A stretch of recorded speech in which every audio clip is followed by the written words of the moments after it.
So, talking about the basketball team, is it just a new coaching style, or was the team never locked in before this change of leadership? There has been two things that happen, okay, with this basketball team. Eric, thank you so much for that question.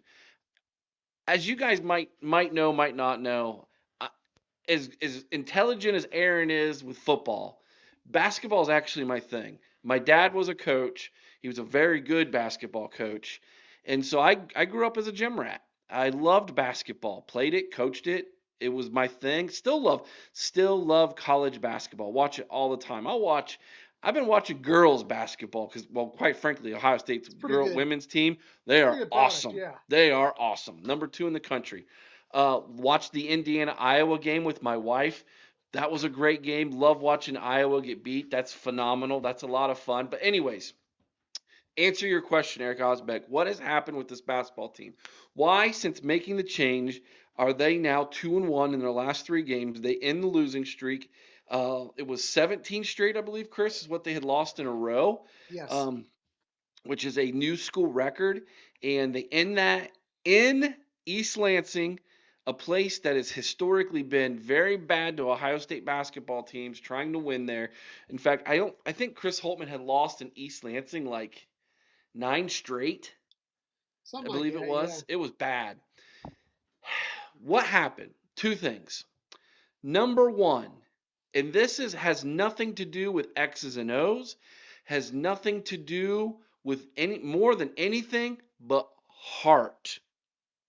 And that is this. Diebler coaches with enthusiasm Passion. and give a darn on the sideline. Yes. And the team feeds off of that. They are playing with so much more energy, excitement, give a darn, because the head coach is coaching that way. I can't tell you how many times I saw Holtmann sit down and give up on this team on the sideline this year. In fact, I remember it was at Northwestern and we had fallen behind by double digits, and he literally turned around and he sat down on the bench and he looked down on the floor dejected, Yep. and I said to my wife, game's over. It's done. He's ran out of ideas. He's ran out of will. It's finished. Diebler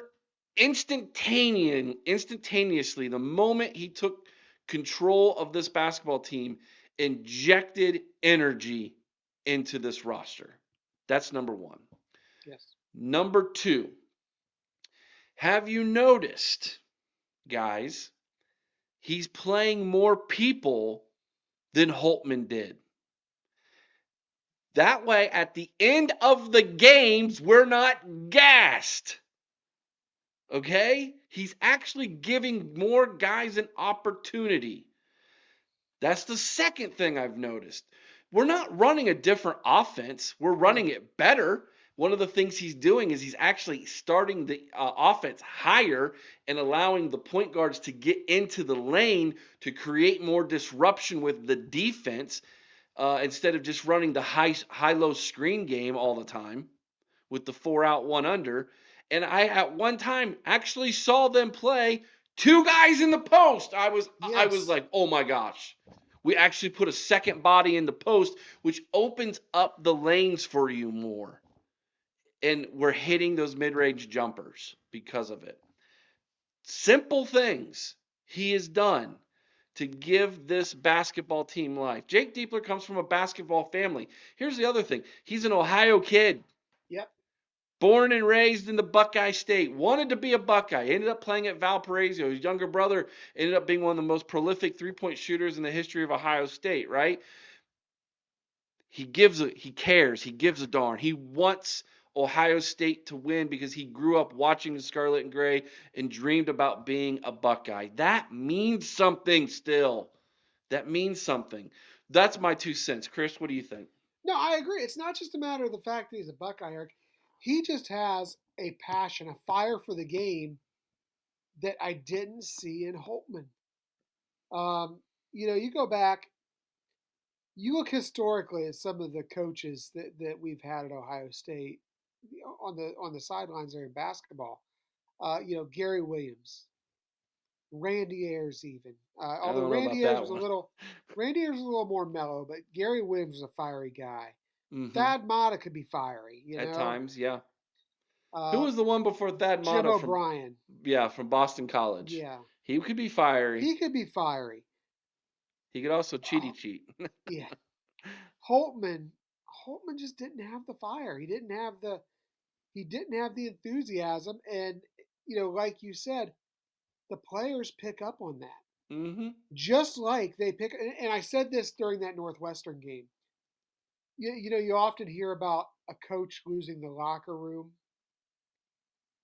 when you hear about sports where the team's given up on the coach. I've never seen it though where a coach just gives up on the team, and that's what I saw. That look on Holtmann's face in that Northwestern game. I think at that point is when I knew it was. I knew going into that it was he needed to go. But even then, that point I knew this is officially over. Yeah, it was This done. needs, He was done. yeah, you're done when you give up on your team, and it's a talented roster. Mm-hmm. That's the bad part. This is a roster, Eric, that we all thought should have been, at least a top three, top four team in the Big Ten this year. There's no reason why they couldn't have been in contention at the end of the year. I'm not Yeah, saying they would have beaten Purdue, although they beat but they them. did. They did, but you know what I'm saying. Like Yes, there was going to be some times where they were going to lose some close games, but they but were they're going to young. be in, yeah, but they were going to be in a lot of close games Yeah, and they were going to win more than they lost, right? But that has not happened. But it's happening now. This is what we thought we were and going to that's get. exactly what I said. If Gene Smith wouldn't have been sitting on his backside, worrying about how he's going to defend himself against Hellwagon, and fired this guy about a month and a half earlier. He shouldn't have made it after last year. No, he shouldn't But have. But I mean, he gave him that extension, and that buyout was so much. Was it 14 million this year?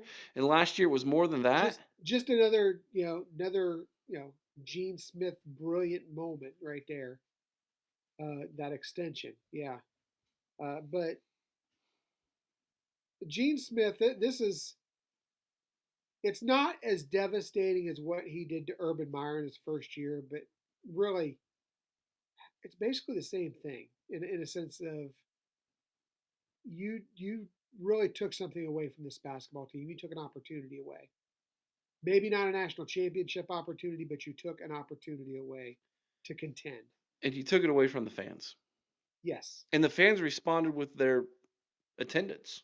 Yeah. And that's what Steve Hellwagon was trying to point out to him. Yes.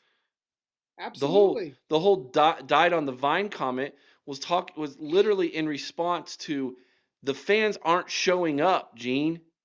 What advice are you going to give your predecessor who's coming in on how to fix it? And he Yeah. basically said, "Gotta win." When, Gene, I could have told you that, what did he buddy. say? What did he say? Quality product, affordable prices. Yeah, yeah. You know what? That's Anybody marketing. with half a brain can say, keep the ticket prices low and win, and you'll put butts in the seats. Part of the problem with Ohio State basketball is where they play. It Value is. City It is Arena is not a good. It's a concert venue. it's a concert venue. It is not a basketball arena. It's not a barn. You go and look at where Indiana plays home court advantage. Look at that little arena that Penn State played in. What happened? They beat Illinois in it because the atmosphere was phenomenal. That is what Yeah. college basketball is all about, is creating that home court advantage, having the students there, And all the giving great you. teams have it, Eric. Yes, they do.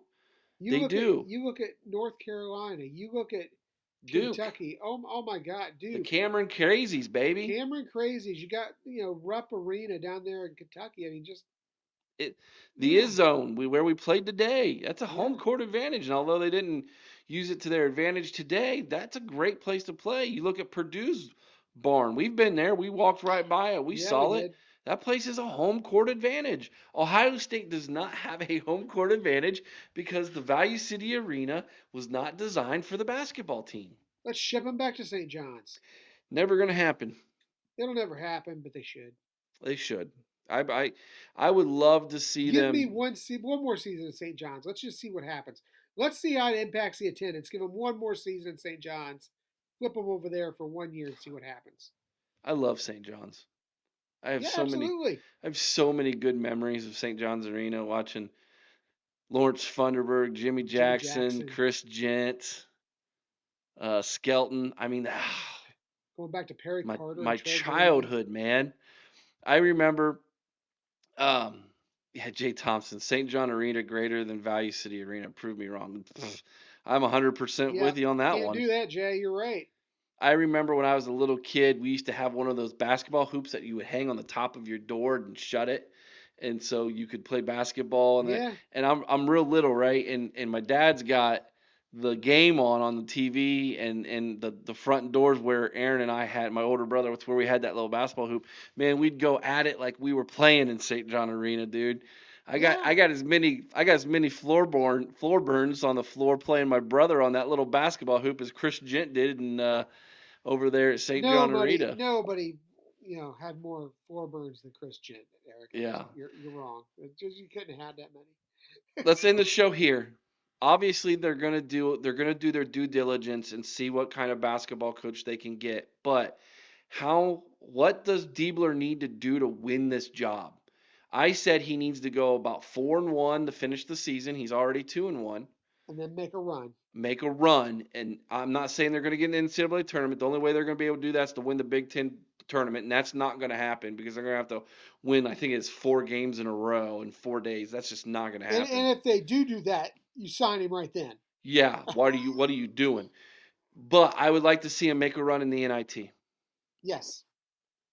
If he Yeah, can I'm make a with run you. in the NIT and have a nice winning record to finish the year, I think he's able to maintain the roster, number one, maintain the roster, bring some guys back, and then maybe build off of that. And he's already proven he's a better coach, X's and O wise.